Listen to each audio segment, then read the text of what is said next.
Today I want to talk to you about something super practical. It has to do with communication, improving communication in your marriage. And we're going to clean up our side of the street. But here's the interesting thing. I've noticed that when I clean up my side of the street and I try to do what I should do in the relationship, in the marriage, it actually positively impacts my husband and positively impacts the whole marriage. And so for those of you who are thinking, well, how come I'm the only one doing all this work?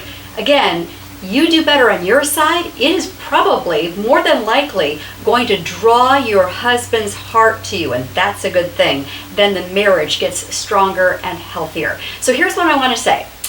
There's a little proverb. It's a golden nugget. Proverbs 18:21. The power of life and death are in the tongue. In other words, a wife's words have a super powerful impact on her husband.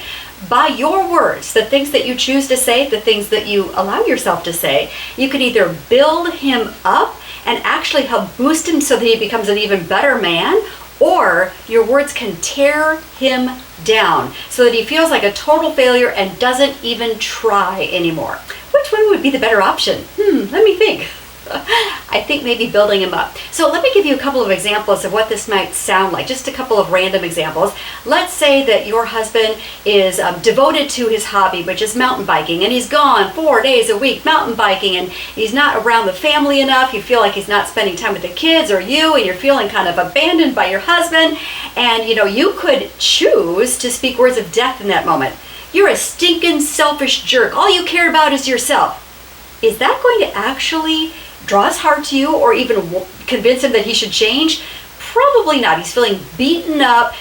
But if you switch around and say, I know you love me and you would never intend to hurt me, but when you're gone so much, I feel kind of alone. Can we talk about this and maybe figure out something like a compromise that where you could enjoy your time, but you could also spend time with me and the kids, and we could have a good balance in life? Would you be willing to sit down and talk with me about that?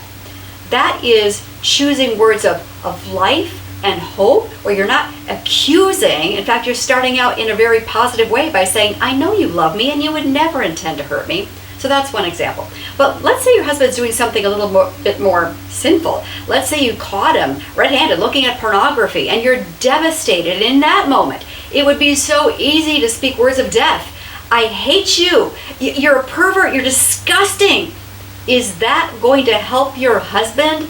Probably not. He's going to feel like an even bigger failure, probably check out, push back on you. So what if you chose words of life, even in that difficult moment, and you said something like, I know you love me and you would never intend to hurt me, but this really does hurt me. You've fallen into a trap that so many other men have fallen into.